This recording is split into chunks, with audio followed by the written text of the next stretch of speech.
Friends అంటే నేనిద్దరు స్నేహితులు అవుతాను. ఓకే, నేను మీ పేరు సరే. సో నేను Sindhu friends. So let's be friends అంటే నేను మీరు ఫ్రెండ్స్. సో నువ్వు ఆమెకి చెప్పు let's be friends. Yeah, so ఇది అర్థం అంటే మేము ఇప్పుడు స్నేహితులు అవుతాం. ఇది చాప్టర్ పేరు. ఏ పేరు chapter? Let's be friends. Let's be friends. So మీరు ఇద్దరు హ్యాండ్ షేక్ చేయండి. Let's be friends. Let's be friends. Fast fast. Let's be friends.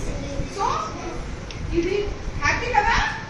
So ఈ రోజు చదివేది పాఠం పేరు అంటే let's be friends.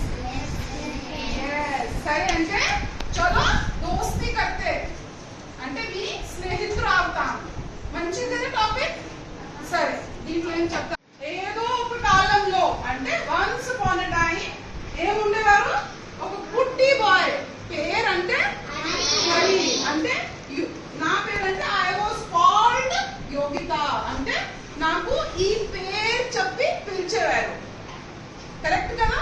So once upon a time అంటే ఏదో ఒక కాలంలో ఒక చిన్న పుట్టి అబ్బాయి ఈ హీరా లాంటి. మీ పేరేమిటి? వర్షిత్ తేజ. అంటే ఏదో ఒక కాలంలో వర్షిత్ తేజ పుట్టి పిల్ల ఉండేవారు. అప్పుడు పాలు తాగేవారు. అంతే కదా? ఎస్. సో కాల్డ్ హరి అంటే ఆ పేరు అంటే హరి.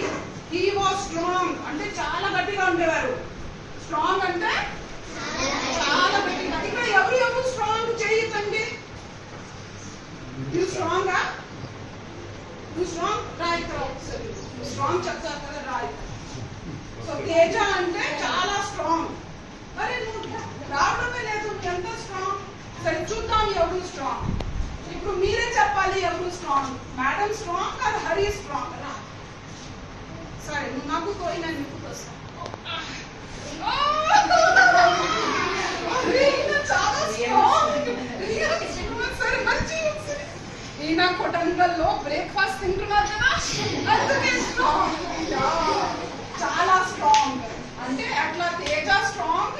ఆ రోజు హరి కూడా చాలా స్ట్రాంగ్. కానీ తేజ అంటే మంచివారు. కానీ ఆ హరి ఏం చేసేవారు అంటే అందరికి టీస్ అంటే తెలుగులో టీస్ చాలా సతాయించారు. తేజ సతాయిస్తారా? Good boy. కానీ ఆ హరి అంటే చాలా స్ట్రాంగ్. కానీ చాలా మందికి ఏం చేశారు? సతాయించారు. టీస్ చేయడం. టీస్ చేయడం అంటే సో మీరు ఎవరు టీస్ చేస్తారు? నువ్వు టీస్ చేస్తావా? మేము ఇంటికి వెళ్తే చిన్న కుక్క ఉంటే దానికి రాయి ఇస్తామా లేదా? లేదు కదా. ఓకే, కొంతమంది అట్లా కూడా టీస్ చేస్తారు. కానీ ఆ హరి చాలా సతాయించేవారు. అంటే టీస్ చేసేవారు.